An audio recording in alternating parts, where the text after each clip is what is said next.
Aujourd'hui, le 15 juin, et permettez-moi de vous souhaiter une bonne journée mondiale de sensibilisation à la maltraitance des aînés. Et par le fait même, la bienvenue à ce webinaire organisé dans le cadre de cette journée d'importance pour une cause primordiale. Mon nom est Marie-Claude McNicol et je suis une des coordonnatrices régionales spécialisées dans la lutte contre la maltraitance. Ainsi, du nord du Québec et de la Côte-Nord jusqu'au sud du Québec, Montréal, Laval, Montérégie, de l'Abitibi, les Laurentides, la Naudière, le Bas-Saint-Laurent, la Mauricie, Gaspésie-les-Îles, Saguenay-Lac-Saint-Jean, Capitale, Nationale, Chaudière-Appalaches, les coordonnatrices régionales se sont concertées afin de vous présenter la conférence d'aujourd'hui. Nous espérons qu'à la fin de cet exposé, vous puissiez repartir avec une mobilisation renforcée ou encore remobilisée pour aborder la gestion des situations de maltraitance avec vos partenaires habituels. L'idée du thème nous est venue de vous, chers partenaires, dans la lutte contre la maltraitance. Que vous soyez intervenant du réseau communautaire ou celui de la santé, policier, curateur, gestionnaire, responsable de ressources d'hébergement, qui n'a pas eu un jour l'impression de tourner en rond dans une situation de maltraitance, d'aboutir à rien et de parfois se lancer la balle? Si c'est arrivé, il y a fort à parier que vous étiez en présence de valeurs qui s'opposaient ou encore face à un dilemme éthique. Et c'est justement sur ce thème que nos deux invités d'aujourd'hui nous diront que les questions éthiques devraient guider l'action et non la freiner. Tout à l'heure, je vous lirai un cas de maltraitance qui peut être arrivé dans une région près de chez vous, qui sait, et à lequel les conférencières feront référence tout au long de leur exposé. Avant de vous les présenter, je vous décris rapidement le déroulement de l'activité. Comme vous le constatez, nous sommes nombreux et je vous demande vraiment, mais vraiment de porter une attention particulière à ce que votre micro soit fermé et le demeure tout au long de la conférence. Ceci a pour but de limiter les interférences, les retours de son, puis de s'assurer que l'enregistrement soit de bonne qualité. Si jamais, je peux aussi, si vous sentez que ça commence à moins bien aller, je vous inviterai également à fermer vos caméras. Parfois, quand on est beaucoup, il arrive des pépins. L'exposé devrait durer à peu près 50 minutes. Ensuite, il va y avoir une période de questions, 20-25 minutes. Si vous souhaitez vous en adresser une question, vous veillez l'inscrire dans l'option « Conversation » qui apparaît dans le bandeau du haut.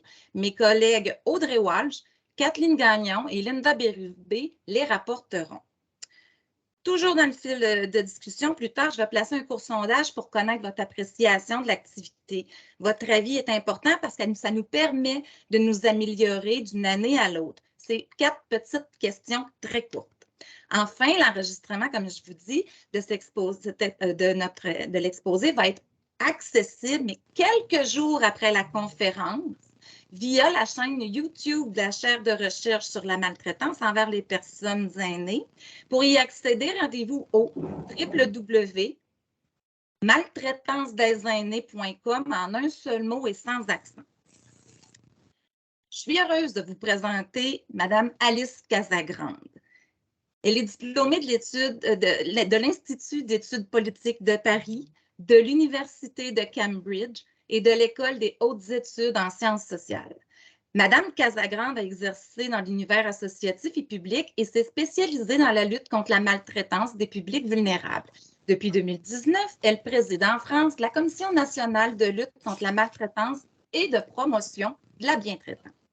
Elle est l'autrice de « Ce que la maltraitance nous enseigne » et « Éthique et management du soin et de l'accompagnement ». Bienvenue, Madame Casagrande. Très heureuse de vous savoir parmi nous. Bien, merci beaucoup. Ravi d'être avec vous. Oui, puis contente que ça fonctionne bien, le son aussi. Bien on ne voit pas. Que pour on ne voit pas. Et la contribution aux connaissances de Marie Beaulieu soit connue, il importe de vous la présenter comme il se doit. Membre de la Société royale du Canada, Mme Beaulieu est professeure titulaire à l'École de travail social de l'Université de Sherbrooke et chercheure au Centre de recherche sur le vieillissement du CIUS-Estrie, Centre hospitalier universitaire de Sherbrooke.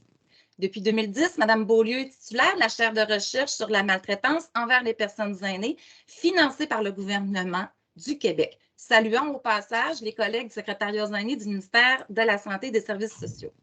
Depuis 2017, Mme Beaulieu co-dirige un centre collaborateur de l'Organisation mondiale de la santé qui traite des environnements favorables amis des aînés, lutte contre la maltraitance.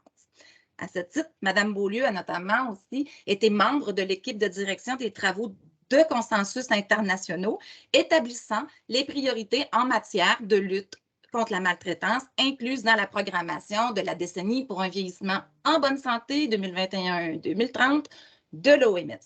Bienvenue, Mme Beaulieu. Maintenant, je vais vous faire la lecture d'un cas de maltraitance. Je vais essayer d'y aller quand même assez rapidement. Cette situation-là n'a pas pour but de juger de la pertinence des interventions qui ont été réalisées, mais bien d'ouvrir sur une réflexion éthique. Alors, le cas se lit comme suit. Depuis plusieurs années, Madame, 91 ans, habite dans sa maison avec sa fille, ses 4 petits-enfants et récemment le nouveau conjoint de sa fille. Madame a un diagnostic d'Alzheimer depuis 2018. Elle est déclarée inapte au bien et à la personne, a besoin d'aide pour l'ensemble des activités de la vie domestique et de la vie quotidienne. Madame est confinée à sa chambre sans téléphone, se fait exclure de la vie familiale ainsi que des espaces communs par sa fille et ses petits-enfants. Il lui mentionne qu'elle dérange. Elle se fait dire des commentaires dénigrants. Sa fille disqualifie ses capacités. Tu n'es plus capable de rien faire. Tu fais juste nous nuire. Et ce, parfois devant la travailleuse sociale. Madame vit de l'intimidation par des propos répétitifs de sa famille sur le fait qu'elle doit aller vivre ailleurs. Une tuméfaction à l'œil et des échymoses sur le corps ont été constatés par la TS ainsi que le personnel du centre de répit. Pourtant, Madame n'a aucun problème de mobilité ou de santé pouvant justifier son état. Et quand on la questionne sur les circonstances, elle dit ne pas s'en souvenir. On remarque également des indices quant au non-respect de ses droits. Lorsque le nouveau conjoint de sa fille a emménagé dans la maison, ils ont vendu les meubles de Madame sans son consentement, sous prétexte que ceux de Monsieur étaient plus beaux. Le nouveau gendre aussi a été agressif en tenant des propos inquiétants devant Madame en présence de la travailleuse sociale. Il a dit qu'il allait arrêter de la nourrir pour qu'elle meure. Si elle tombait dans les escaliers, est-ce que ce serait suffisant pour que vous l'hébergiez? La travailleuse sociale a constaté beaucoup d'impatience de la fille envers sa mère. Elle a aussi fait, la fille, une grosse crise avec des cris, des pleurs devant elle et sa mère. Des informations sur les personnes présumées maltraitantes. Il s'agit d'une femme, d'un homme, de 4 petits-enfants. Tous sont âgés entre 14 et 45 ans, sans antécédents criminels. Le statut psychologique de la fille, dépression majeure avec idéation suicidaire, trouble de personnalité, un suivi via les services de la direction de santé mentale de l'établissement où elle habite. Les petits-enfants, ils sont tous suivis par la direction famille, enfance, jeunesse. Le plus âgé des petits-enfants est en dépression majeure avec idées suicidaires. Un autre, un trouble anxieux, des idéations suicidaires. Les 2 autres, un TDAH avec trouble d'opposition, comportement violent. Quelques faits avant de passer la parole à nos conférencières. Une demande d'hébergement a été effectivement faite par la fille. Une intervenante a réalisé l'évaluation, a proposé des services de soutien à domicile pour que Madame puisse demeurer chez elle le plus longtemps possible, et ça, dans le respect de ses volontés. Tous les services ont été refusés par sa fille car elle exige que sa mère soit hébergée. La fille a fait une crise, menacée de se suicider si sa mère ne sortait pas de la maison. Son conjoint, comme je vous le disais précédemment, a démontré de l'agressivité avec des sous-entendus. À la suite de ces événements, la fille a été hospitalisée en psychiatrie pour environ 48 heures et dès le lendemain de sa sortie, elle a conduit sa mère à l'urgence de l'hôpital, la laissant là seule. Madame a donc été admise à l'hôpital pour sa protection, donc hébergée, même si aucune condition médicale nécessitait son hospitalisation. Les médecins de l'hôpital ne veulent pas cautionner nécessairement une ordonnance de soins d'hébergement car en mettant en place des services à domicile, ils estiment que Madame pourrait retourner vivre probablement chez elle. Mais devant le refus de sa fille, il n'y a pas nécessairement eu de tentative de retour à domicile avec des services. La fille habite dit que sa mère ne peut vraiment plus rester là et refuse catégoriquement toute discussion sur son retour, même parfois allant jusqu'à avoir des comportements de décompensement devant le personnel à l'hôpital. Il y avait aussi une pression de la part de l'hôpital pour que Madame retourne chez elle le plus rapidement possible, parce qu'elle occupait un lit sans être malade, et ça, en pleine 5e vague de la pandémie. Donc, une plainte a été faite à la police aussi, rapportant les propos du conjoint. L'objectif était juste de prouver que la sécurité de madame pouvait être compromise, mais la plainte n'a pas été retenue faute de preuves. Des démarches ont été entreprises pour savoir si l'évincement de la famille à court terme pouvait s'avérer une solution. Madame est dans sa maison, mais l'urgence sociale a indiqué que cette famille se retrouverait elle-même en situation de précarité et de vulnérabilité, car présentement, à ce moment-ci de l'année, c'est très difficile de trouver un loyer à coût modique pour 6 personnes. De plus, comme il vivait déjà avec madame depuis des années, il était difficile pour un tribunal administratif de prendre une décision dans ce sens. Donc, cette situation-là, que je vous ai fait rapidement, a nécessité l'expertise de divers partenaires.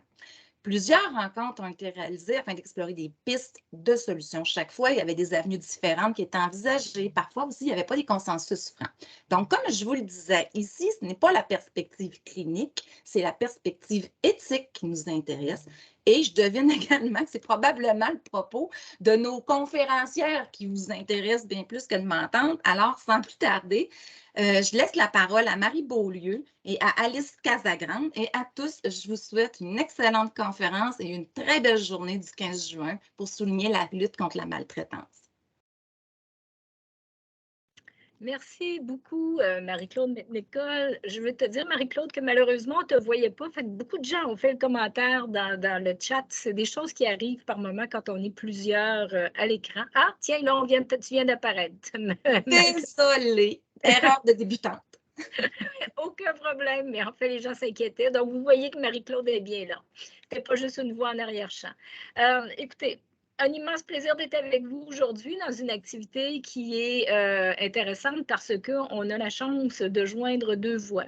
Une voix qui vient de France, celle d'Alice Casagrande, et ça a été nommé tout à l'heure Alice Casagrande, et vous allez me permettre de l'appeler Alice parce qu'habituellement, on se tutoie à l'extérieur, donc ça devient un peu compliqué de faire des Madame Casagrande ici. Mais comme vous savez, au Québec, chez nous, ce n'est pas un manque de respect. Puis je pense qu'Alice est maintenant habituée à nos tutoiements rapides. Donc, Alice est vraiment formée en éthique, ce que je ne suis pas. Par contre, j'ai introduit assez rapidement dans ma carrière de chercheur la dimension éthique et j'ai même eu le plaisir, en tout début de carrière universitaire, d'être professeur à la maîtrise en éthique à l'Université du Québec à Rimouski. Donc, vous allez voir qu'on aborde les choses différemment, mais de façon très complémentaire. Et tout de suite, je vais partager mon écran pour vous montrer mon PowerPoint et débuter. Vous saurez me dire à ce moment-là s'il y a des enjeux. Mon Dieu, j'ai fermé beaucoup de fenêtres, mais malgré tout, ce ne sera pas long. Je vais juste trouver le bon endroit pour bien...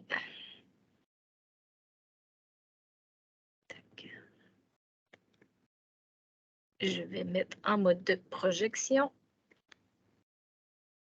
Et là, c'est très surprenant parce que je n'arrive pas du tout au début de ma présentation. Excusez-moi, je vais vous faire un petit flashback derrière. Donc, est-ce que tout va bien? Vous me voyez bien? Oui, vous voyez le PowerPoint? Tout va bien. Super. Alors, on y va. Donc, notre présentation commune, on l'a appelée « Dilemme éthique et ressources dans la lutte contre la maltraitance envers les personnes aînées ».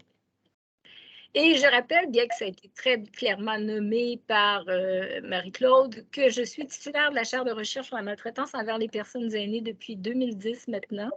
Ce mandat de chaire vient d'être prolongé par d'excellentes nouvelles que plusieurs d'entre vous avaient dû entendre au cours des derniers jours, c'est-à-dire dimanche matin, il y a eu une conférence de presse et lundi après-midi, il y a eu un webinaire pour lancer le 3e plan d'action sur la maltraitance envers les personnes aînées.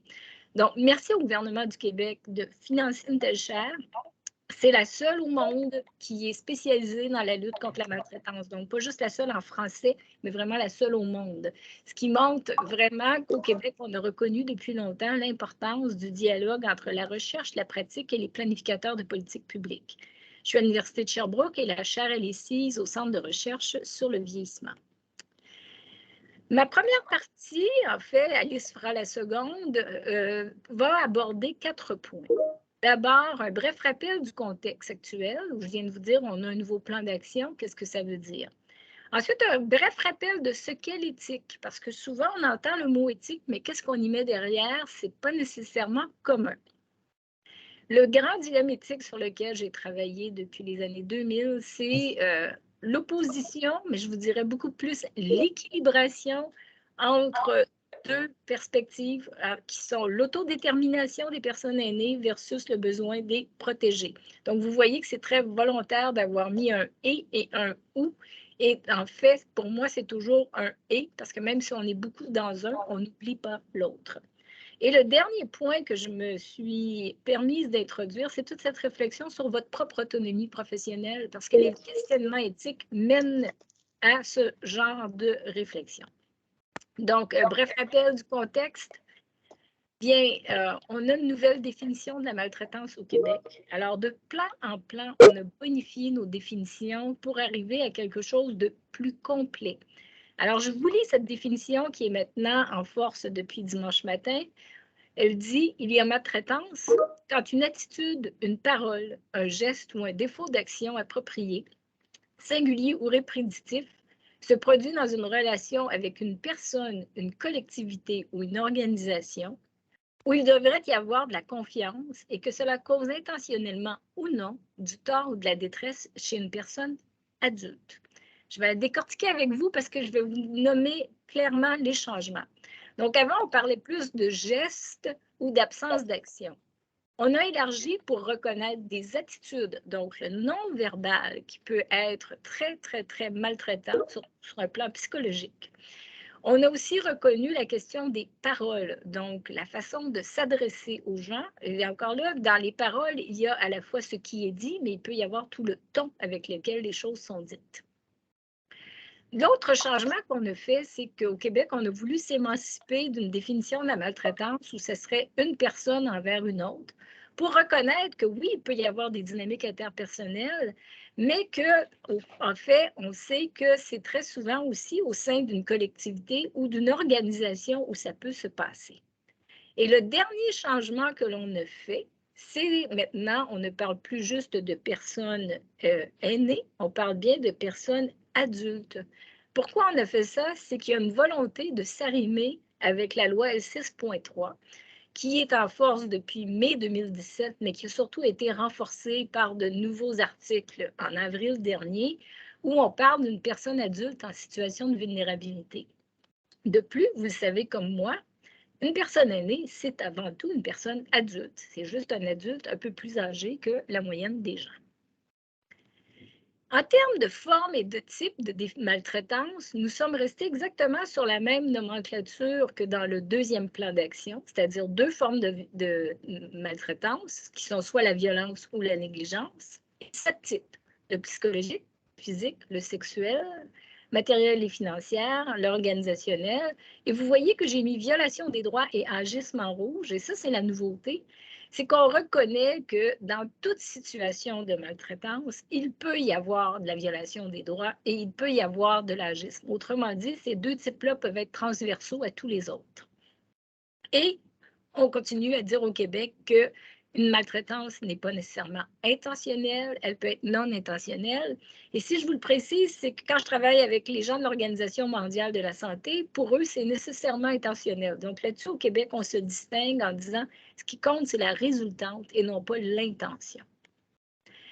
Je vous rappelle aussi en termes de contexte qu'on a des chiffres québécois et on est très, très content de ça. C'est une étude, APAC, ça veut dire l'étude sur la maltraitance des personnes aînées au Québec. Ça a été mené par l'Institut de la statistique du Québec dans une approche partenariale où il y avait plusieurs acteurs et moi, j'ai eu le plaisir de travailler avec eux dans cette recherche-là, où on nous dit 5,9 des personnes aînées auraient vécu de la maltraitance dans les 12 mois précédant la collecte de données. Et, fait important, vous voyez qu'il y a une bonne différence selon le genre. En fait, c'est 5,9 si on fait tout genre confondu, mais si on regarde le genre, c'est 7,4 des femmes et 4,2 des hommes. Donc, ça veut dire qu'une première attention doit toujours être donnée sur la dimension sexe ou genre dans nos travaux en matière de maltraitance. L'autre chose que cette étude nous a révélé, toujours dans les 12 mois précédant la collecte de données, c'était la maltraitance psychologique qui était la plus présente, en fait 4,6 Et vous voyez que les autres pourcentages peuvent être assez petits, hein, moins de 1 donc 0,8 à la fois pour la maltraitance matérielle et financière ou pour la maltraitance physique, et 0,4 pour de la négligence physique ou de la maltraitance sexuelle. Donc, on comprend que très souvent, c'est la maltraitance matérielle ou financière qui est peut-être la plus visible, la plus nommée, la plus rapportée, mais dans les faits, c'est le psychologique qui est beaucoup plus prégnant. Là, je ne vous ai pas mis d'autres diapos là-dessus, mais c'est important de vous dire qu'il y a des gens qui vivent 2 et 3 situations de maltraitance de façon concomitante, ce qui complexifie les interventions parce qu'à ce moment-là, il faut vraiment être capable de saisir l'ensemble des dynamiques, des types et des formes. L'autre élément qui m'apparaît important à rappeler, c'est qu'au Québec, on a un continuum de services. Donc, on fait de la prévention, du repérage, de l'intervention, mais en plus de ça, on a des lois, on a aussi tout un volet qui vise à reconnaître la maltraitance. Et les réflexions, les questionnements, voire les dilemmes éthiques peuvent survenir dans chacune de ces étapes. Excusez cette diapo en anglais, ça vient de sortir, c'est tout nouveau de ce matin. Alors, Marie-Claude, en me présentant tout à l'heure, disait que j'ai eu le plaisir de travailler avec l'Organisation mondiale de la santé dans les derniers mois pour faire en sorte qu'on soit capable d'établir les 5 priorités mondiales de lutte contre la maltraitance pour la décennie du vieillissement en bonne santé qui dure de 2021 à 2030. Les 5 grandes priorités, c'est de combattre l'agisme, c'est d'avoir plus de données et de meilleures données, donc des données plus fiables, d'être capable de s'évaluer en termes de coûts et rendement dans nos différentes solutions, donc être capable de bien choisir qu'est-ce qui fonctionne, d'être capable aussi de faire des cas de façon très, très claire sur comment adresser le problème et surtout comment bien dépenser notre argent. Donc, faire des bonnes dépenses en matière de lutte contre la maltraitance. Et le dernier point, c'est de continuer à amasser des sous pour être capable de lutter correctement contre ce fléau. Écoutez, j'aimerais ça qu'on en reparle tout à l'heure dans la partie de la discussion, mais je pense qu'au Québec, on est drôlement bien positionné. Le plan d'action qui a été lancé dimanche matin, vous l'avez probablement entendu, c'est 50 millions de dollars investis sur 5 ans. Honnêtement, j'ai vu ça nulle part à travers le monde. Donc, on a l'ambition de nos moyens, on a plusieurs mesures et tous les éléments que je viens de nommer là sont clairement des parties prenantes ou en fait des éléments qui sont inscrits dans les différentes mesures du plan d'action numéro 3. Maintenant, je passe à la dimension éthique qui est le thème de notre journée. D'abord, peut-être se donner une définition de l'éthique et je suis convaincue que Alice pourra souhaiter par la suite amener un certain nombre de nuances. Je repars de travaux de Pierre Fortin, qui est un éthicien québécois, qui définit l'éthique ainsi. C'est un discours appréciatif proposant un art de vivre. Donc, ce n'est pas quelque chose de théorique, c'est vraiment quelque chose qui s'ancre dans l'art de vivre. Il porte sur le jugement qui commande l'action morale et plus particulièrement sur les éléments suivants. Les critères qui nous permettent de distinguer le bien du mal, les fondements et les finalités des obligations, donc ce à quoi on est obligé. Okay? Donc, et ça peut être des obligations morales, ce n'est pas toujours des obligations qui sont codées. La pertinence de la prescription. Donc, la prescription, c'est ce qu'on doit faire en termes de loi, de règles ou de normes. Et ça vise en grande partie la capacité de concrétiser notre idéal visé. Autrement dit, l'éthique, c'est quelque chose qui nous accompagne dans la vie de tous les jours, qui va guider nos réflexions, qui va guider nos actions, dans lequel on se doit de se sentir en cohérence. Et les grandes réflexions éthiques, et Marie-Claude le nommait bien tout à l'heure, mènent souvent à des dissonances au sein des intervenants quand ils ne sont pas capables de trouver une cohérence entre tout ça. Il y a en maltraitance beaucoup de questionnements éthiques. En fait, c'est au cœur des interventions en maltraitance. Pourquoi? Parce qu'on va se retrouver entre les valeurs de la ou des personnes qui interviennent, celle de la personne aînée maltraitée, celle des membres de son entourage et souvent la procédure organisationnelle qui va influencer directement les décisions de la personne qui intervient. Autrement dit, suivant l'organisation où vous travaillez, vous n'avez pas les mêmes normes, vous n'avez pas les mêmes règles. Vous pouvez partager un idéal commun de contribuer au mieux-être de la personne maltraitée, mais par moment, vous pouvez être limité dans le cadre de vos organisations. Le modèle que j'ai pris depuis le début des années 2000, celui avec lequel je travaille, c'est l'approche principiste. J'aurais pu en prendre d'autres. Pourquoi j'ai pris celle-là? Parce que c'est une approche qui est beaucoup utilisée en bioéthique et qui met en équilibration 4 valeurs. D'abord, le respect de l'autonomie. Ensuite, la bienfaisance, donc bien faire. Et pour bien faire, par moment, ça peut nous amener même à vouloir protéger quelqu'un qui en a besoin. Et la non-malfaisance, c'est toute l'interrogation qu'on a sur nos actes et nos attitudes, nos comportements, s'assurer qu'on ne fera pas plus de tort que de bien et surtout que jamais il y a une perspective qui peut être punitive ou qui peut être une forme de revanche. Et finalement, la justice, je le prends toujours dans une perspective de justesse sociale.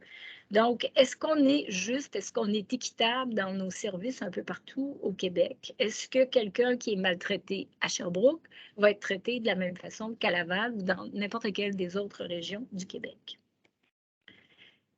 On avait fait au départ, autour des années 2000, une recension des écrits sur les principaux défis en intervention qui mènent à des réflexions éthiques. Et on avait trouvé d'abord que les intervenants souvent manquent de confiance dans leur capacité à définir, identifier et rapporter les situations. Je pense qu'en termes de définition, on a fait beaucoup de chemin au Québec, mais identifier et rapporter, il reste du chemin à faire. Les intervenants se posaient souvent la question de quelle définition utiliser. C'est clair que nous, on va vous proposer de toujours utiliser la définition du plan d'action maltraitance. On se rend bien compte que les intervenants sont très influencés par leur propre expérience et leur propre représentation de la maltraitance et aussi par la formation qu'ils ont ou qu'ils n'ont pas reçue. On sait que plusieurs intervenants dans leur formation collégiale ou universitaire n'ont jamais entendu parler de maltraitance. C'est plus en formation continue qu'ils vont y être arrivés. On sait que c'est aussi compliqué dans les cas de maltraitance, puis on le voit dans le cas qui nous est proposé aujourd'hui, d'évaluer l'aptitude de la personne aînée, particulièrement sa cognition, parce que quelqu'un peut avoir été jugé inapte totalement ou partiellement, mais être capable encore de comprendre un certain nombre de dimensions de ce qui se passe. Un autre défi, et je pense que là-dessus, les PIC au Québec, processus d'intervention concertée, nous ont beaucoup aidés, c'est d'être capable de relever les barrières à la confidentialité, en ce sens d'échanger autour de situations de façon confidentielle, mais en même temps qui nous permettent d'échanger suffisamment d'éléments pour pouvoir travailler ensemble, donc entre intervenants, entre organisations. Des questionnements aussi beaucoup sur à qui revient la responsabilité d'agir. Et longtemps, on s'est demandé, est-ce que c'est un problème social ou un enjeu familial? Et c'est sûr qu'au Québec, on le traite comme un problème social puisqu'on a des politiques publiques pour en traiter. Donc, on se donne un devoir collectivement de regarder le problème en face et d'agir. Il y a aussi chez les intervenants un certain malaise par rapport à cette posture qui va les amener à réfléchir entre aider et soutenir la personne maltraitée alors que celle-ci peut vouloir protéger la personne maltraitante. Aussi, les intervenants peuvent avoir des malaises quand vient le temps de respecter les choix décisionnels de la personne aînée qui peuvent comporter aux yeux des intervenants un certain nombre de risques. Quand on a le temps, je dis souvent aux gens, faites un exercice, recul sur c'est quoi vraiment vos connaissances et vos stéréotypes sur les personnes âgées, sur la maltraitance, sur la violence. Et c'est quoi vos valeurs aussi par rapport à l'intervention. Et si on avait du temps pour partager tout ça, on se rend compte qu'on aurait beaucoup de nuances avec lesquelles il faudrait travailler. Et finalement, je vous le disais tout à l'heure, l'équilibration entre les valeurs, et je pense ici de façon très claire entre respect de l'autodétermination de la personne aînée et le besoin de la protéger. Voici une citation d'une recherche que j'ai faite il y a quelques années et je trouve que l'intervenante témoigne très, très bien des difficultés à agir dans certains dossiers. Elle disait, on ne s'oppose pas nécessairement à ce que la cliente ou le client va décider, mais intérieurement, des fois, on souhaiterait qu'il quitte le domicile ou qu'il fasse autrement. Mais on ne peut pas s'opposer à ce qu'il décide toujours, parce qu'il chemine. Il va à son rythme, il prend les décisions pour lui, pas pour nous. On ne peut pas les prendre pour lui nécessairement. D'une certaine manière, on s'oppose face à nous-mêmes, face à notre valeur, nos croyances. J'adore cette citation parce que ça met vraiment bien en perspective toute la question du dilemme en disant c'est pas ce que moi je pense, mais c'est bien ce que la personne pense. C'est pas ce que moi je veux, mais bien ce que la personne veut, jusqu'à temps qu'on sente qu'on soit obligé de la protéger par moment même contre son gré. Donc, autonomie ou protection ou autonomie et protection, et j'aurais envie de dire « et » surligné et gras. Le modèle qu'on a développé, c'est un modèle sur un continuum. Donc, d'un côté, la sécurité pour assurer la protection de la personne aînée et de l'autre aussi le choix de son autonomie, de son autodétermination. Donc, ça veut dire respecter ses choix, son rythme, ses valeurs et sa culture. Les attitudes à adopter en intervention à ce moment-là, c'est de prendre position contre la maltraitance et la dénoncer, d'assurer de la protection en appliquant des mesures d'urgence aux besoins. Et on le voit dans le cas qui nous a été présenté, qui s'est posé quand même un certain nombre de questions sur qu'est-ce qu'on protège, qu'est-ce qu'on ne protège pas, où est-ce qu'on est en urgence, où est-ce qu'on ne l'est pas. Favoriser l'intervention la moins intrusive possible et la graduer aux besoins. Le respect, comme je le disais, du choix, du rythme, des valeurs, de la culture des personnes aînées, malgré les conséquences que ça peut engendrer, parce que c'est toute la reconnaissance en fait que des aînés peuvent faire des choix qu'on pourrait considérer, nous, de l'extérieur, comme étant de moins bons choix ou carrément des mauvais choix. Il faut aussi croire beaucoup au potentiel de changement de la personne en l'encourageant à ne pas maintenir le statu quo, de favoriser le maintien ou l'amélioration des relations familiales. Dans ce cas-ci, on voit que c'est au cœur. Hein, c'est vraiment une situation à domicile qui nous est proposée, dans laquelle il y a des dynamiques familiales complexes entre une fille, 4 enfants et un nouveau conjoint de la fille. On veut aussi outiller la personne aînée afin qu'elle prenne des décisions libres et éclairées. On sait que dans ce cas-ci, madame a des déficits cognitifs, donc ça va être plus difficile. Et quelque chose que j'ai peut-être moins vu dans le cas, mais vous saurez en discuter tout à l'heure, comment on est capable de travailler sur une approche qui continuerait à défendre ses droits? Parce que même si elle est inapte, madame continue à avoir des droits. Donc, comment favoriser la défense de ses droits? Comment favoriser son autodétermination? À la Chambre, on a produit un outil en 2010 qui portait sur un arbre décisionnel qui s'appelle « Enjeux éthiques, maltraitance aînée, intervention et scénario ». Donc, en gros, on l'a appelé « En main », vous voyez bien l'acronyme, dans lequel on repart d'une situation de maltraitance où on parle à la fois de la personne aînée qui est maltraitée ou pour qui on a des doutes de maltraitance, on parle de ses proches, mais on parle aussi de la personne maltraitante ou présumée maltraitante qui, souvent, dans des cas à domicile, fait partie des proches. Si ce n'est pas des membres de la famille, ça peut être du voisinage ou des dispensateurs de services, mais on se rend compte qu'il y a des dynamiques relationnelles souvent assez bien ancrées. Je rappelle, puis vous allez le trouver dans le plan d'action gouvernemental, qu'on connaît un certain nombre de facteurs de vulnérabilité et de facteurs de risque à la maltraitance. Et si on regarde dans les facteurs qui sont forts, j'ai mis une petite étoile parce que je ne vous parlerai pas des modérés ou faibles, donc ceux qui sont scientifiquement très rigides, on sait que les troubles neurocognitifs, et on l'a dans ce cas-ci, les faibles revenus, des problèmes de santé mentale, des problèmes d'incapacité physique, un historique de violence et de négligence, dans ce cas-ci, on ne sait pas s'il y en avait avant, ou de dépendance à la drogue ou à l'alcool, on ne sait pas si madame a des problèmes de toxico, mais on sait qu'au moins dans ce cas-ci, il y a des troubles cognitifs. On peut penser qu'il y a peut-être une question de revenus, ça serait à vérifier. Si les gens ont besoin de cohabiter, est-ce que c'est parce qu'il y a des questions d'argent? En termes d'environnement, vous voyez, dans ce qui est fortement validé, il y a 3 éléments. L'isolement social et le faible réseau social. Alors, on ne sait rien dans ce cas-ci si madame a d'autres réseaux que sa fille, ses petits-enfants et maintenant le conjoint de sa fille. Le fait de partager son milieu de vie est un facteur de risque important. Dans ce cas-ci, c'est très clair que c'est au cœur du problème. Et sinon, dans ce qui est fortement validé, c'est des caractéristiques de la personne maltraitante. Donc, dans ce cas-ci, ce n'est pas une personne, mais des personnes, parce qu'on sait qu'il y a au moins 6 personnes qui sont potentiellement maltraitantes. Donc, il faut valider avec eux leur réseau social ou leur solitude, leur hostilité. Est-ce qu'ils ont des problèmes de dépendance envers la drogue ou l'alcool? Est-ce qu'ils ont une dépendance envers la personne aînée? Et ici, on peut penser qu'ils en ont une pour le logement. Quel est le stress et le fardeau des gens qui sont dans une situation de proche aidance? Ou encore, quel est aussi leur état de santé général.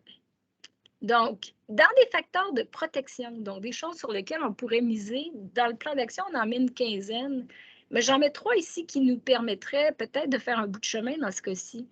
Donc, comment madame est capable de faire face aux événements? Parce qu'on voit qu'il y a de la difficulté. Donc, creusez ça un peu plus. Ça aide à résoudre des dilemmes. Comment madame connaît-elle ses droits civils et humains? Est-ce que madame est engagée socialement? Est-ce qu'elle a des activités récréatives ou est-ce qu'elle n'a plus rien du tout? Et la grosse question qui peut se poser, c'est son réseau local et peut-être un réseau international, parce qu'il y en a qui gardent des liens par Internet, par exemple, donc des amis, des voisins, des bénévoles. On ne sait pas trop de choses et ça peut être des leviers dans l'intervention. Donc, l'outil en main, je vous donne juste l'amorce de l'outil, parce qu'éventuellement, si vous voulez en apprendre plus, on pourrait refaire un webinaire juste sur l'outil. Commence par une question qui dit, est-ce que l'aîné a la capacité de se prendre en charge et de défendre ses droits? Et on se rend compte que dans ce cas-ci, c'est pas clair. On pourrait penser que c'est non, mais on n'a peut-être pas tout vérifié. Et moi, je dis toujours, quand c'est un oui, on va vers le oui avant tout pour essayer de voir si on peut travailler avec elle le plus possible avant d'aller vers un non. Parce que si c'est un non, c'est clair qu'on va faire une prise en charge beaucoup plus forte. Et l'autre question, est-ce que madame ou l'aîné, dans ce cas-ci, ce serait madame, accepte d'être accompagnée? Et parce qu'on a dans le cas, ça semble être clairement oui. Donc là-dessus, on a un atout. Donc, dans En main, on a 3 scénarios. Le scénario du centre, l'accompagnement, vous l'en comprendrez, c'est le scénario idéal, c'est ce vers quoi on souhaiterait toujours aller, où on équilibre vraiment l'autodétermination avec une faible protection. Dans la suspension de suivi, il y a des moments où quand la personne n'est pas en danger et que vraiment vous avez essayé plusieurs choses et qu'elle ne veut pas de service, il vaut mieux suspendre le suivi pendant un certain temps. Donc là, on est vraiment dans le respect de l'autodétermination le plus fort. Et les interventions visant à assurer plus de protection, là, ça vous dit, on est vraiment dans la protection des gens. Et En main, on reparle de l'intersectorialité et je trouve qu'on l'a très bien dans ce dossier-ci, entre des gens des services de santé et sociaux publics, des services communautaires d'économie sociale, d'autres types de services publics qui pourraient être dans le dossier, comme la police, comme un CAVAC, et on pourrait éventuellement avoir des services privés et, par exemple, des rapports avec les banques ou d'autres types d'institutions du genre. J'en arrive à mon dernier point que je vais faire brièvement. L'autonomie professionnelle, c'est quelque chose qui me préoccupe depuis des années.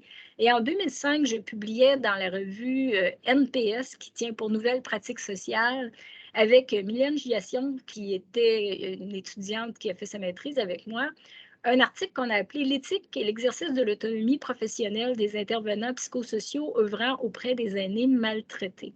Alors, c'est assez intéressant de voir que 17 ans plus tard, il y a des questions qui n'ont pas changé dans notre article. C'est toujours pertinent. Le contexte en 2015, quand même, en 2005, pardon, on disait bien qu'il n'y avait pas de politique claire puis il n'y avait pas de loi, alors que là, il y en a. Donc, on sait qu'il y a des choses qui sont améliorées. Et nous, on était beaucoup inspirés des travaux d'un sociologue nord-américain qui est Irving Goffman, qui a publié Asile en 1968, où on se posait des questions sur la possibilité pour les intervenants d'exercer leur pouvoir et de changer le système. On avait posé aux intervenants un certain nombre de questions sur ce que ça voulait dire pour eux l'autonomie professionnelle en termes d'aspects positifs et négatifs. Et je vais insister plus sur les aspects négatifs. Les gens disaient l'autonomie professionnelle, c'est quand même dangereux quand tu te sens laissé à toi-même. Quand tu te sens coincé entre les pressions exercées par la société, l'organisation, les pairs et le réseau de l'aîné. Quand, à un moment donné, tu es tellement découragé que tu prends une attitude de retrait, de démission, de déni, donc tu abandonnes la victime à elle-même. Quand tu sens que tu risques de t'épuiser professionnellement, quand tu sens qu'il y a une faible réponse par rapport à l'ampleur du phénomène de la maltraitance, quand tu sens qu'il y a une ingérence de l'organisation dans les modèles de pratique et que souvent, certains endroits, on va dire qu'on intervient juste en situation de crise, puis le restant, on laisse aller, on observe. Et les intervenants parlaient déjà en 2005 des compressions budgétaires. Je suis convaincue qu'en 2022, vous en avez encore à dire là-dessus. Et là-dessus, on rajouterait aujourd'hui le manque de personnel, hein, plus que jamais. Dans les choses qui étaient susceptibles de favoriser l'exercice de l'autonomie professionnelle, ce qui était intéressant, c'est que les personnes nous ont parlé à la fois de choses qui étaient liées à eux-mêmes, liées à l'organisation ou liées à la société. Je ne vous lirai pas tous les éléments qui ont là, mais on pourra le remettre à l'écran tout à l'heure si vous le souhaitez. Mais s'offrir du soutien à professionnels, se protéger, faire de la promotion de mesures douces ou proactives, ça, c'était lié aux intervenants. Dans ce qui était lié à l'organisation, offrir des formations en éthique, avoir l'impression qu'il y a des ressources et des services disponibles, favoriser le travail d'équipe interdisciplinaire, c'était des solutions. Et par rapport à la société, on parlait de la sensibilisation de la population dans son ensemble. Il ne faut pas oublier qu'en 2005, on n'avait pas encore de campagne de sensibilisation. Donc, on était avant tout chemin qu'on a fait depuis le premier plan en 2010 et informer le public des missions des divers organismes publics et communautaires. Je m'arrête là, j'ai déjà beaucoup parlé. Je suis désolée, ça a été un peu plus long que prévu. À la chaire, on a une infolettre à laquelle vous pouvez vous inscrire, www.maltraitancedesAînés.com. Je mets d'emblée fin à mon partage d'écran et je passe la parole à ma collègue Alice. Merci beaucoup, Marie Beaulieu. Merci à tous. Ça fait très chaud au cœur de voir toute cette grande mobilisation, mais certains d'entre vous m'avaient bien prévenu que quand Marie Beaulieu intervient, vous êtes nombreux à venir l'écouter. Donc, je suis très honorée d'être à ses côtés aujourd'hui pour vous présenter quelque chose qui va poursuivre la réflexion éthique qui a été engagée et peut-être sur des dimensions un petit peu différentes. Je tiens d'abord à vous prévenir, j'espère que vous m'entendez bien, mais que mon propos ne sera pas un propos d'universitaire et de chercheur, puisque je ne suis pas une chercheure, je ne publie pas des articles scientifiques. Ceci étant, nous avons convenu, professeur Beaulieu et moi-même, que mon approche empirique pouvait quand même vous être proposée en complément de la sienne. Et donc, je vais moi-même essayer l'exercice périlleux d'ouvrir mon diaporama. Normalement, ça devrait être bon. Est-ce que vous pouvez me confirmer que vous voyez mon écran? Et normalement, vous devez voir à l'écran quelque chose. Est-ce que c'est le cas? Oui, Alice, on voit très bien. L'éthique, une question pour l'encadrement? C'est parfait. Merci beaucoup de cette confirmation. Alors, pourquoi est-ce que je vous pose cette question ainsi? C'est parce que, eh bien, au fond, ça ne me semble ne pas du tout aller de soi que l'équipe soit une question non seulement de praticiens de terrain, de soignants, de travailleurs sociaux, mais aussi de cadres, de gestionnaires de cas, voire de gestionnaires d'établissements et pourquoi pas de directeurs généraux de SUS.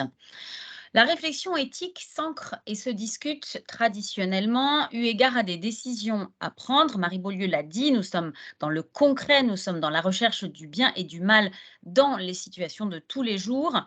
Mais il est vrai, pour le coup, que cela était traditionnellement réfléchi plutôt lors d'un soin ou d'un accompagnement social en lien aux questions de terrain que peuvent se poser les intervenants. Donc les références pratiques, les formations, les lieux de discussion, les espaces, on pourrait dire, de pensée, les espaces réflexifs sont offerts aux professionnels et aux bénévoles, mais ceci, bien sûr, dans le meilleur des cas, puisque tout au moins en France, tous les professionnels de terrain de ces métiers n'ont pas accès à cette dimension de leur pratique. C'est d'ailleurs la raison pour laquelle, en France, la Haute Autorité de Santé, qui vient de publier des références qualité pour les structures sociales et médico-sociales, a inscrit la nécessité de la réflexion éthique au titre des exigences universelles qualité qui étaient adressées aux structures.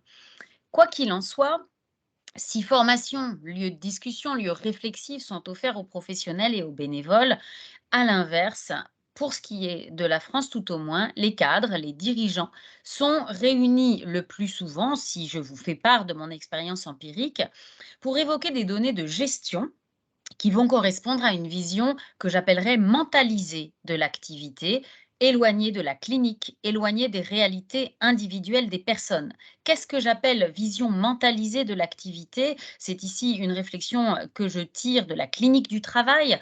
C'est une vision, au fond, d'indicateur. C'est une vision de données chiffrées. C'est une vision qui décrit le métier à travers un certain nombre d'attendus qui sont certes utiles pour la rationalisation de l'activité, pour dégager les compétences nécessaires, les propositions, les financements, l'organisation.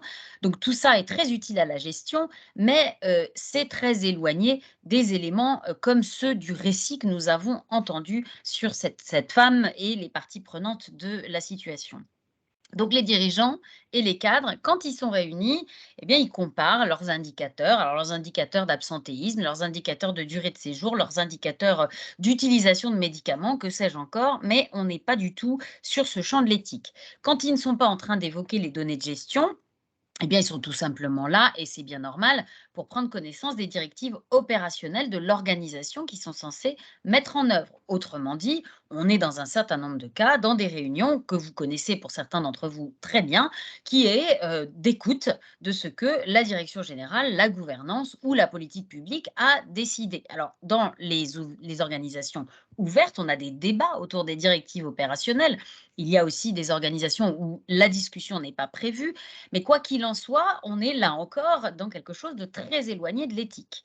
Et lorsque finalement la dimension éthique se présente pour les dirigeants et les cadres, je pense que c'est d'une manière un petit peu problématique, ou en tout cas partielle, puisque c'est souvent sous la forme qu'on appelle l'éthique déontologique. L'éthique déontologique est, vous le savez pour certains d'entre vous sûrement, elle est distinguée de ce qu'on appelle l'approche conséquentialiste. L'approche conséquentialiste, elle se demande dans l'action si les conséquences de l'action sont bonnes ou sont mauvaises, et finalement, elle va apprécier au plan éthique la qualité de la prise de décision en fonction de la résultante de l'action. Au contraire, la forme qu'on appelle plus déontologique, elle repose sur des normes à visée générale. Lorsque vous parlez d'équité, lorsque vous parlez d'exigence de parité, par exemple, hommes-femmes dans les organisations, vous êtes sur une forme déontologique, c'est-à-dire que vous donnez des préceptes, des principes qu'il faut suivre. Du coup, ça donne quoi? Ça donne par exemple des choses que vous pouvez voir au quotidien comme des chartes éthiques, des chartes de bonne conduite, des chartes qui s'imposent aux cadres et aux dirigeants qui doivent bien les recevoir et puis non seulement les recevoir, mais les diffuser bien sûr, et ils doivent veiller à ce qu'elles soient appliquées. Alors vous voyez que nous sommes là dans une dimension de l'éthique qui est finalement relativement exécutante et non pas réflexive et critique. Le problème de cette éthique déontologique, couplée avec les directives opérationnelles que vous savez nombreuses, et puis avec cette mentalisation de l'activité et ce calcul par les données de gestion en indicateurs, c'est que tout ça ne laisse pas du tout de place à une situation comme celle dont nous avons entendu le récit. Et nous ne sommes pas du tout, du coup, dans une culture propice à ce que des dirigeants, des encadrants, prennent des décisions éclairées par l'éthique, sauf à avoir la chance d'avoir des très bons amis ou une famille très aidante à qui ils vont parler de leurs problèmes à la fin de la journée, ce qui n'est pas tout à fait suffisant et en tout cas pas de nature à garantir quelque chose d'homogène sur un territoire. Pourtant, la pratique de l'encadrement, la pratique de la dirigeance, de la direction, a bien affaire à des dilemmes d'ordre éthique. Je vous cite ici un classique de l'enseignement du management. C'est un auteur américain que certains d'entre vous connaissent, qui s'appelle Henry Mitzberg, et voici ce qu'il écrit. La pratique du management est caractérisée par son ambiguïté. Il y a certes des tâches qui se prêtent à la programmation dans l'entreprise, dans toute entreprise, mais la plupart d'entre elles ne concernent pas directement les dirigeants. Ils peuvent les déléguer à des spécialistes. En revanche, donc les dirigeants, doivent assumer eux-mêmes le plus ardu, les problèmes inextricables, les connexions compliquées. Et c'est ce qui fait que la pratique du management est par essence infiniment subtile, ce qui explique qu'on l'associe si souvent à des qualités comme l'expérience, l'intuition, le jugement et la sagesse. Alors nous ne sommes pas ici dans un séminaire pour parler de management, mais quand même, puisque j'ai envie de vous parler de l'éthique pour les encadrants et les dirigeants, je voulais croiser avec le fait que ce n'est pas du tout un hasard qu'il y ait des dilemmes éthiques pour l'encadrement, c'est simplement au fond un grand classique, et c'est même tellement classique qu'on peut retrouver cela dès les plus lointains fondamentaux de la philosophie grecque, la figure du sage aristotélicien. Le sage aristotélicien, donc qu'on appelle le phronimos, alors c'est le sage pratique, le phronimos. Il y a aussi un sage contemplatif qui est le sophos, le philosophe qui contemple les idées, qui contemple la nature. Alors nous sommes des opérationnels ici. Alors finalement, on va se référer à cette sagesse aristotélicienne qui est dans la pratique, mais la figure du sage aristotélicien, c'est finalement Périclès, c'est le médecin, c'est le commandant de bateau, bref, c'est le décisionnaire. Donc, en réalité, tout dans la philosophie grecque nous permet de commencer à voir que ça n'est pas parce qu'on a des profs de management qu'on a vu des dilemmes éthiques dans la pratique de direction. Mais on pourrait en avançant dans l'histoire, se référer à toutes les tragédies de Shakespeare, par exemple, qui, dans la littérature, montrent la dimension éthique de l'activité de dirigeant et en particulier, vous le savez, s'intéresse à la question du pouvoir, de la justice et de l'abus de pouvoir. Bref, à travers ces quelques toutes petites références, et je vous prie de m'excuser de les aborder de façon aussi succincte, mais évidemment, on n'a pas beaucoup de temps, vous le voyez, encadrer et réfléchir sur l'éthique, ça n'est pas si éloigné que ça, même si on n'a pas les espaces dédiés aujourd'hui. Alors, je vais avancer dans le temps. Et je voudrais vous proposer une étude de cas française relative à l'encadrement qui va vous montrer pourquoi j'ai eu envie de poursuivre la réflexion du professeur Beaulieu par un petit point d'appui sur ces questions de direction. C'est une étude de cas que j'ai vécue personnellement au titre de mes fonctions de présidente de la Commission nationale de lutte contre la maltraitance et de promotion de la bientraitance. Alors, c'est une alerte qui concerne une personne qui est âgée. En France, on dit âgée, on est un petit peu en retard sur le Québec, où vous dites aîné, ce qui est évidemment beaucoup moins stigmatisant. Cette personne âgée est en établissement, nous sommes en pleine crise Covid et donc sa famille vient la voir et elle vient la voir sur le parking de l'établissement parce que toute visite en EHPAD est interdite. Donc la personne âgée parle à sa famille qui ne peut pas lui rendre visite d'une autre façon du balcon de sa chambre, en fait du balcon de sa chambre qui donne sur le parking de la résidence. Pourquoi est-ce que j'interviens dans cette situation et où y a-t-il maltraitante? C'est qu'en fait, la présidence du Conseil de la vie sociale, le Conseil de la vie sociale, c'est l'instance de participation des résidents dans les établissements pour personnes âgées dépendantes en France, donc l'équivalent de vos CHSLD. Donc la présidente de l'instance de participation me contacte parce qu'il y a un problème et le problème, c'est que l'infirmière coordinatrice de l'établissement, donc c'est le cadre de proximité, le cadre soignant de proximité, a interdit à la famille de poursuivre ses visites sur le parking. Pourquoi a-t-elle interdit ces visites? Eh bien, dit-elle, elle avance les arguments suivants. D'abord, le parking est la propriété privée de la structure et non un espace public, donc on n'a pas à avoir une famille qui est sur le parking de notre établissement. Et puis elle ajoute, il n'est pas équitable que seule cette personne âgée reçoive des visites de sa famille simplement parce qu'elle a la chance d'avoir un balcon alors que d'autres n'en ont pas. Et donc ça n'est pas équitable. Donc je vous interdis de continuer à venir voir votre mère sur le balcon. Alors, la présidente du CVS qui m'appelle me dit, Madame Casagrande, c'est absolument insensé. Vous vous rendez compte où on en arrive? On peut même plus être en bas sous une forme de Roméo et Juliette un petit peu réinventée. On est en pleine crise sanitaire et évidemment, la famille est très inquiète. Évidemment, il y a un soin relationnel qui se passe comme cela. Et pourtant, il y a une interdiction. Alors, je m'investis dans cette situation et l'investigation va me permettre à ce moment-là d'être en relation, non pas avec l'infirmière coordinatrice qui a interdit à la famille de venir, mais avec la directrice de l'établissement, la responsable du CHSLD, donc, qui occupe, il se trouve, aussi une autre fonction de responsable qualité de l'hôpital public auquel est rattachée la structure. Donc vous avez ici une maison de retraite et comme c'est souvent le cas dans un certain nombre de structures, cette maison de retraite n'est pas autonome en termes administratifs, elle est rattachée à un hôpital et un hôpital public. Et comme souvent dans la rationalité de gestion que vous connaissez, eh bien nous sommes amenés à donner aux dirigeants des multiples fonctions d'encadrement et dans ce cas précis, la directrice n'est pas seulement directrice de l'EHPAD parce que la maison de retraite est petite et on juge que ça n'est pas la peine d'avoir un directeur à temps plein. Et donc, cette dame partage son temps entre responsable qualité dans l'hôpital d'à côté et puis également directrice de la structure. Lors de l'échange, la directrice que j'interpelle, donc, avec qui j'essaye de discuter, me fait part des points suivants. Premièrement, sa cadre de proximité, l'infirmière qui a interdit les visites, me dit-elle, elle est très fatiguée par la crise sanitaire et par les discussions incessantes avec les résidents, avec les familles que cela occasionne. Donc, elle défend son équipe, la directrice qui me parle, elle est loyale d'une certaine façon, elle commence par prendre le parti de sa collaboratrice en me disant vous savez, c'est pas comme si c'était facile sur le terrain, ne croyez pas ça, vous êtes à l'extérieur, vous interpellez, mais c'est très, très difficile et ma cadre est bien sûr très, très fatiguée. Elle ajoute, vous savez, c'est pas tout bien, tout blanc et tout noir, la famille et la présidente du CVS, donc l'instance participative, eh bien, elles sont agressives, alors que l'infirmière coordinatrice, finalement, elle fait au mieux. Et d'ailleurs, elle ne fait que chercher à protéger les personnes qui sont accueillies.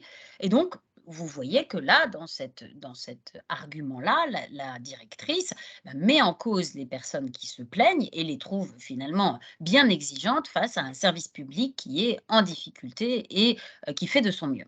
Et puis, elle ajoute, et c'est là que j'aimerais bien partager cela avec vous, c'est là que je trouve ça vraiment instructif, la directrice me dit avoir pris elle-même toutes les précautions nécessaires. Elle est là en train d'exprimer une exemplarité, toutes les précautions nécessaires pour que les mesures sanitaires soient bien respectées, hein. On est en temps de Covid, tout le monde est inquiet. Et elle ajoute, et c'est là que je trouve ça révélateur, elle a même pris, me dit-elle, la décision d'être en permanence en fonction à l'hôpital, donc dans son bureau de l'hôpital, et de ne surtout pas aller dans la structure maison de retraite pour éviter de contaminer qui que ce soit.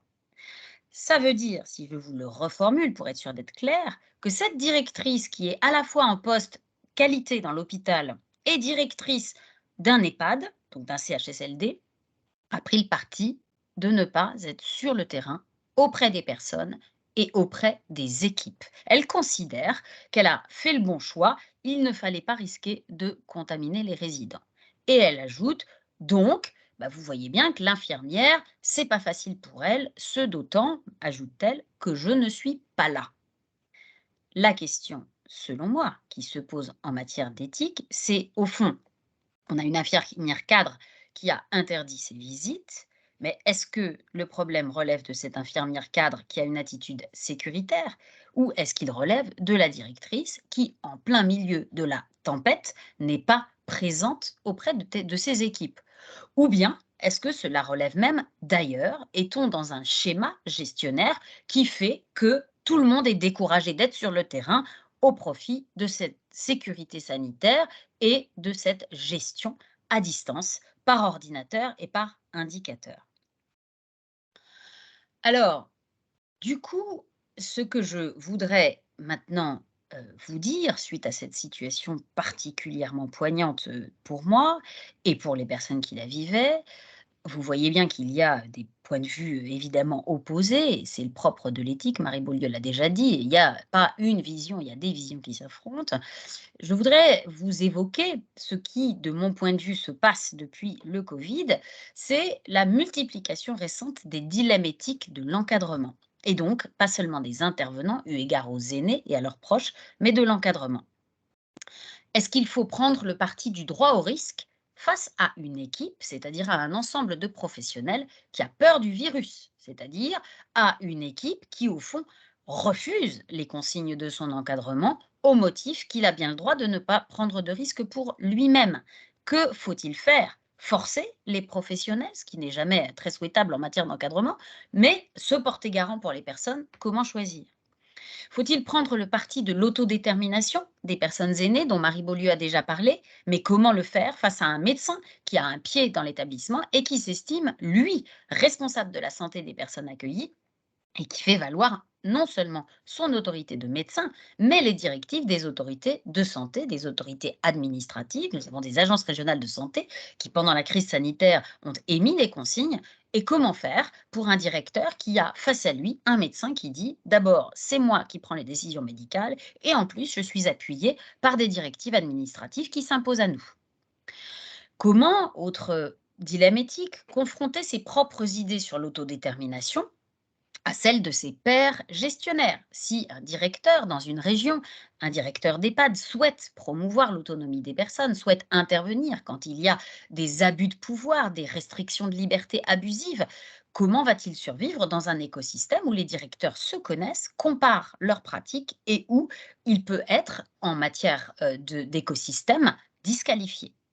Comment, enfin, on est toujours en temps de Covid, interpréter des documents qui sont à dominante très sécuritaire, mais qui, d'une manière tout à fait ambiguë, finissent toujours par prôner, je cite, la décision indépendante et la responsabilité du directeur de site. Nous avons vu pendant le Covid des directeurs très éprouvés par le fait qu'il y avait à la fois un contenu extraordinairement sécuritaire des consignes, mais aussi à la fin le rappel de la responsabilité, y compris pénale, du directeur de site. Alors là, vous voyez bien que liberté, sécurité, ça ne se joue pas simplement à l'évidence entre les droits des personnes aînées et puis finalement les pratiques professionnelles. Il y a quelque chose de plus systémique qu'il faut regarder et qui va interférer, y compris avec une éthique très ancrée du décideur gestionnaire.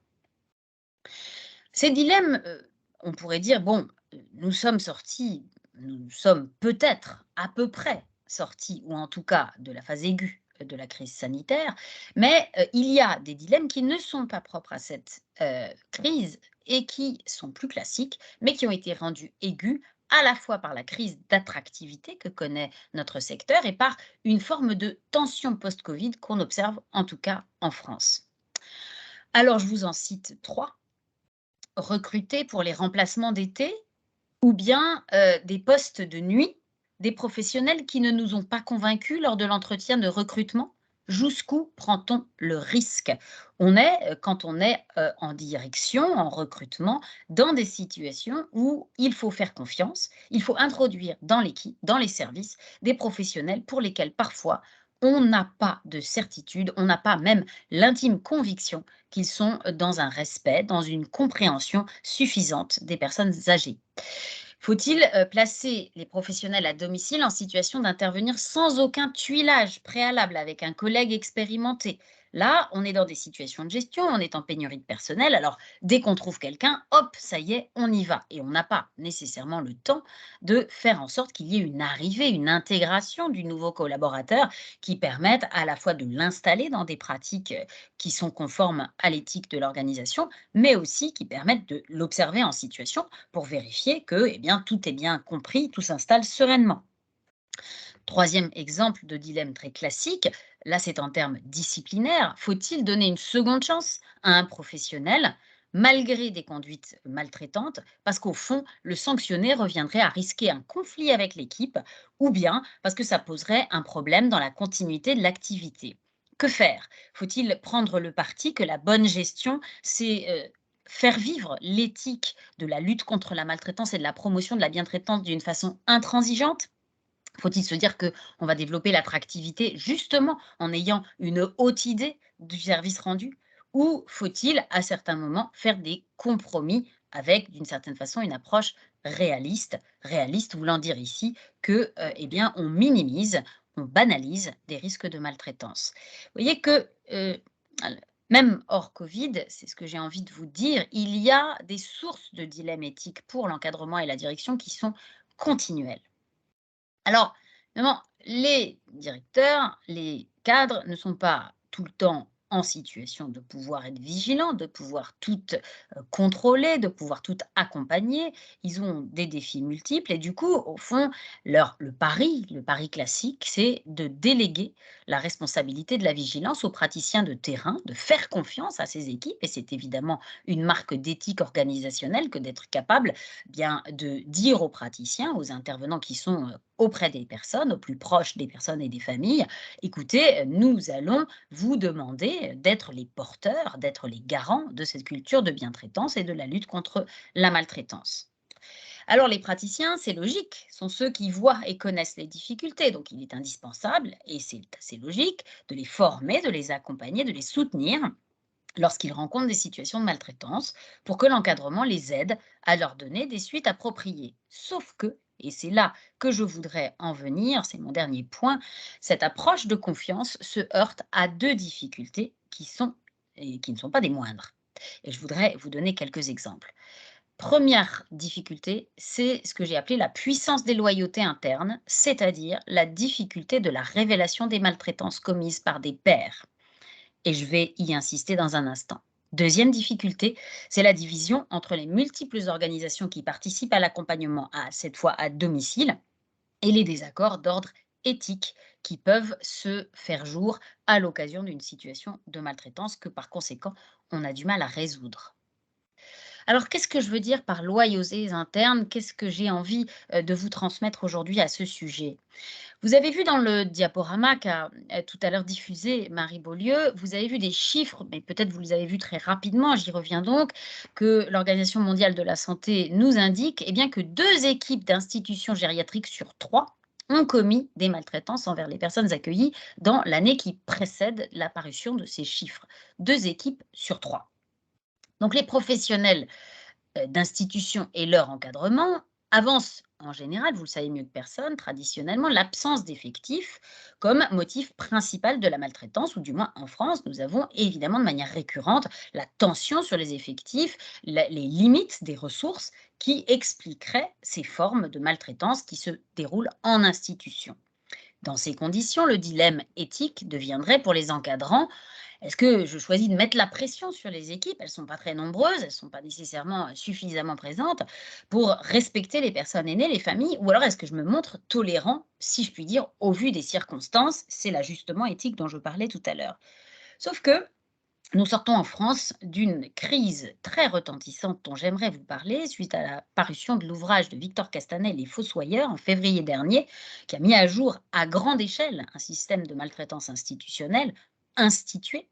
Le groupe privé à but commercial Orpea a été mis en cause et on a découvert, et je voudrais y revenir, 2 choses. D'une part, la défaillance institutionnelle, elle peut avoir d'autres racines que les effectifs parce qu'il y a des transgressions organisées sciemment à des fins de lucrativité de l'organisation. Donc, la question des effectifs, ce n'est pas le seul producteur de malversation, évidemment.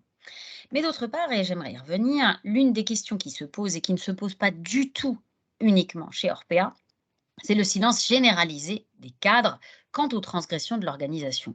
Pourquoi ce silence généralisé?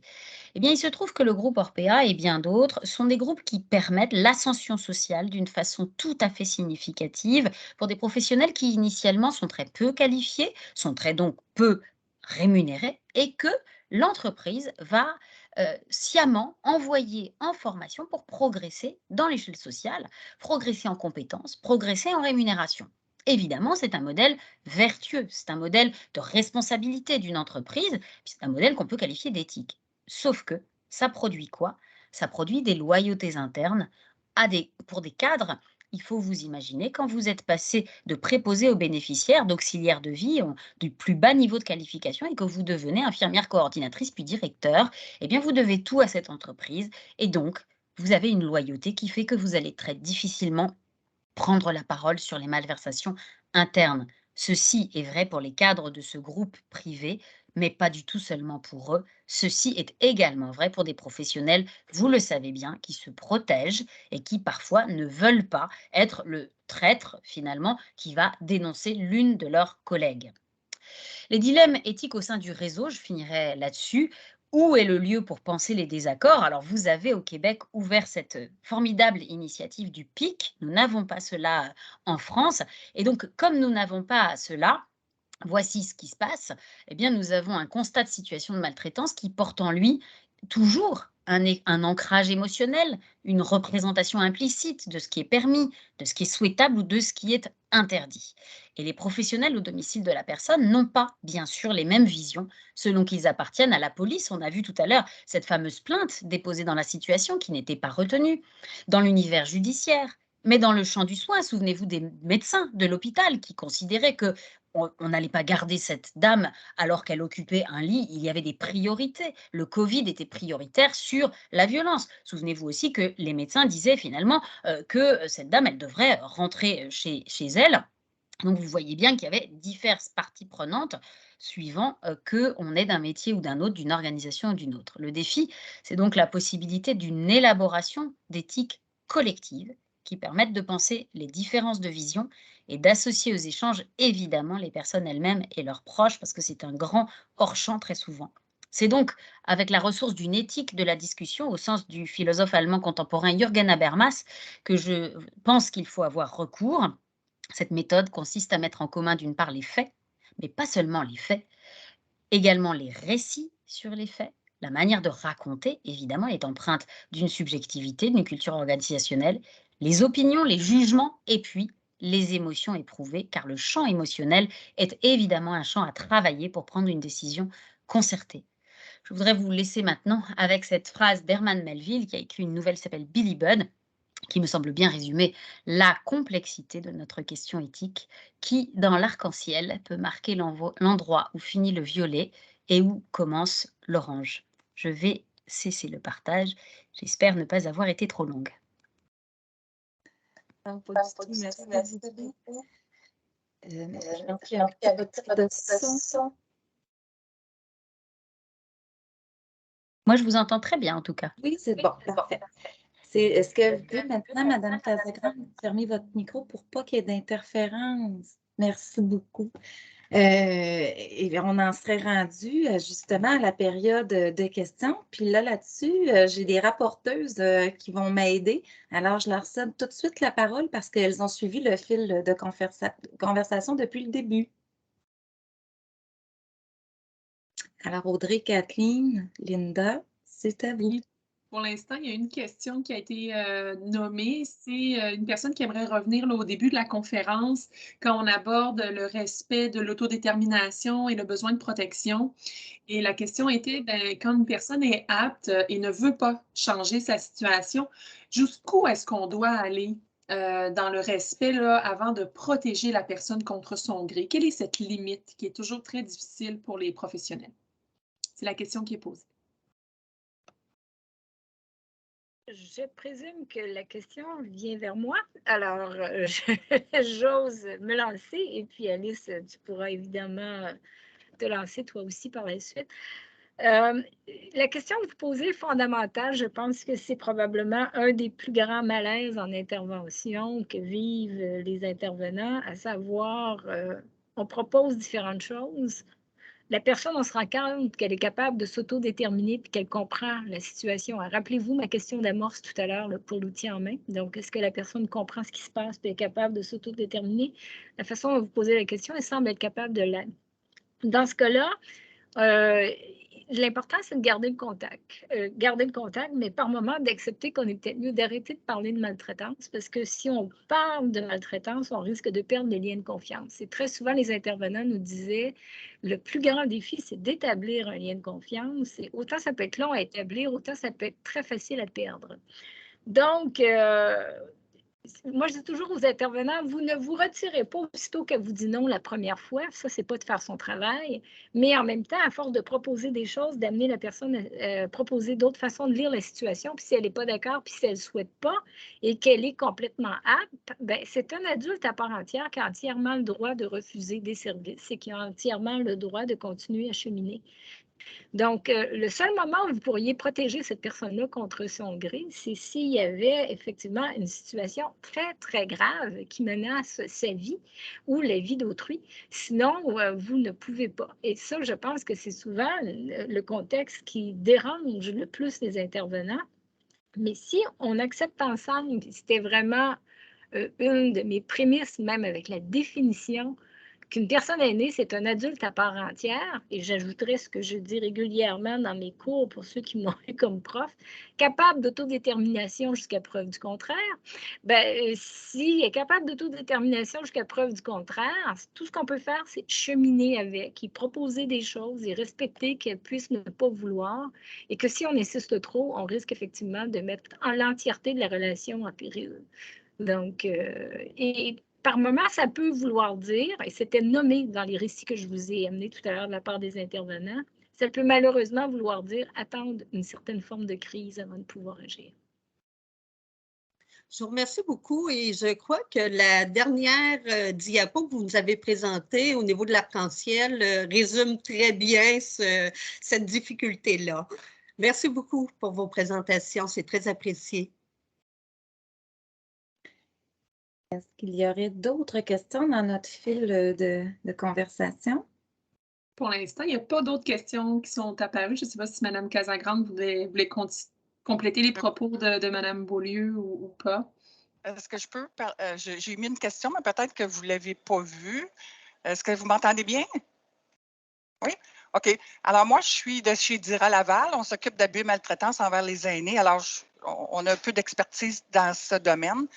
Je ne sais pas si je peux poser la question aujourd'hui parce que dans le plan d'action qu'on a été introduit hier, je crois, c'est un peu décevant que les organismes comme nous, qui sont les experts sur le terrain et qui ont vraiment, vraiment la connaissance et l'expertise pour régler ces cas-là, on n'a pas été inclus dans ce plan d'action. Puis moi, je voulais savoir pour quelles raisons qu'on n'a pas été inclus dans le plan d'action parce qu'avec le 20 ans et plus d'expérience qu'on a, quelques organismes, je pense qu'on avait beaucoup à donner et c'était un peu difficile à comprendre la situation. Peut-être Mme Beaulieu pouvait me répondre là-dessus. Merci. Oh. Bien, merci, Ouais. Madame, de m'interpeller, mais je vais être bien honnête avec vous. C'est un plan d'action gouvernemental et c'est les différents ministères et organismes qui sont partenaires qui décident des mesures. Alors, ce n'est absolument pas moi. Je pense que la question, il faudrait l'adresser au ministère. Cependant, ce que moi, je peux vous dire, c'est que dans les travaux de la Chaire, à plusieurs reprises, on a mis en valeur l'importance des organismes communautaires dans la lutte contre la maltraitance au Québec. Alors, vous avez toute ma reconnaissance, mais ce n'est absolument pas la Chaire qui décide des mesures. Je ne peux malheureusement pas aller plus loin que ça. Je ne sais pas s'il y a quelqu'un du ministère qui souhaiterait répondre. Sinon, je pense qu'on va devoir arrêter le débat sur cette question. C'est bien correct comme ça. Merci beaucoup, Mme Beaulieu. Nous avons cependant une autre question dans le fil. Oui, je me lance. Quel est notre objectif quand un juge donne le mandat à un enfant qui vit en Colombie-Britannique par le stade perçu abusif auprès d'une personne partiellement inapte dans le but de la protéger contre un autre enfant abusif vivant avec madame et force madame à vendre sa maison et déménager hors du territoire de l'organisation contre le gré de madame. Parce que je comprends, c'est que l'enfant qui a un comportement inapproprié vit avec madame, mais celui qui s'en rend compte est à l'extérieur de la province. Alors ici, c'est quel est notre levier? Là, je vous avoue que c'est certainement des questions d'entente entre les provinces et que vous me prenez dans un champ que je ne connais pas. Alors, je voudrais bien vous répondre, mais je suis bien embêtée. Surtout que là, s'il y a la décision d'un juge dans le dossier, quels sont les leviers d'une province à l'autre? Est-ce que c'est de la Cour provinciale? Est-ce que c'est de la Cour fédérale? Je suis désolée, ça me prendrait d'autres éléments, puis il faudrait que je pose un certain nombre de questions pour pouvoir vous répondre, mais c'est effectivement le genre de cas très, très complexe. Et habituellement, ce genre de cas très, très complexe, il y a un intervenant social au dossier. Ça fait que l'idéal, souvent, c'est de passer par cet intervenant social-là pour améliorer la situation, faire valoir. C'est rare que ces clients-là ne sont pas connus de nos services. Ça pourrait être une avenue de communiquer avec l'intervenant. Alors, j'ai vu dans le chat une question sur France-Québec, comment les conceptions du droit de l'éthique orientent ou non notre réception des situations de maltraitance. Ce que je peux vous dire avant de passer la parole au professeur Beaulieu, c'est que nous avons une définition de la maltraitance dans la loi depuis 2022 seulement. Nous sommes très en retard par rapport à vous qui avez organisé la concertation, les plans d'intervention concertés et qui avez maintenant 3 plans ministériels qui se sont succédés avec des budgets tout à fait significatifs. Nous n'avons rien de tel en France. Votre ligne abus aînés est animée par des professionnels. La nôtre, le 3977, est animée par des bénévoles qui certes ont des subventions, mais ce n'est tout de même pas du tout le même niveau d'engagement de la politique publique. Et que dire si on compare à la politique publique britannique qui a installé les plans d'action concertés depuis les années 1990. Alors, c'est vrai que quand on regarde les chiffres de l'OMS, on peut se dire, au fond, éthique ou pas, droit ou pas, on est tous en retard. La pandémie, je pense, nous a montré avec une dimension un peu terrifiante les points communs, c'est-à-dire les ombres communes, les manquements partagés qui font qu'aujourd'hui, il y a des vraies interrogations, vous le savez pour certains, autour d'une convention internationale des droits des personnes âgées, comme il en existe pour les personnes en situation de handicap et pour les enfants. Alors, au-delà de cette question d'une convention qui réglerait par un texte international cette question, je pense que effectivement les questions éthiques sont au cœur de notre manière d'aborder les situations de maltraitance. Je ne connais pas les chiffres du Québec, mais je sais par exemple que la question genrée est en France un énorme problème. Les violences sexistes et sexuelles, à la fois dans les études de médecine, d'infirmiers, les organisations restent des questions tout à fait d'actualité. Je pense que nous avons des enjeux communs sur les vulnérables, que ce soit les enfants ou les personnes aînées. Mais incontestablement, nous avons des marges de progression tout à fait, hélas, communes.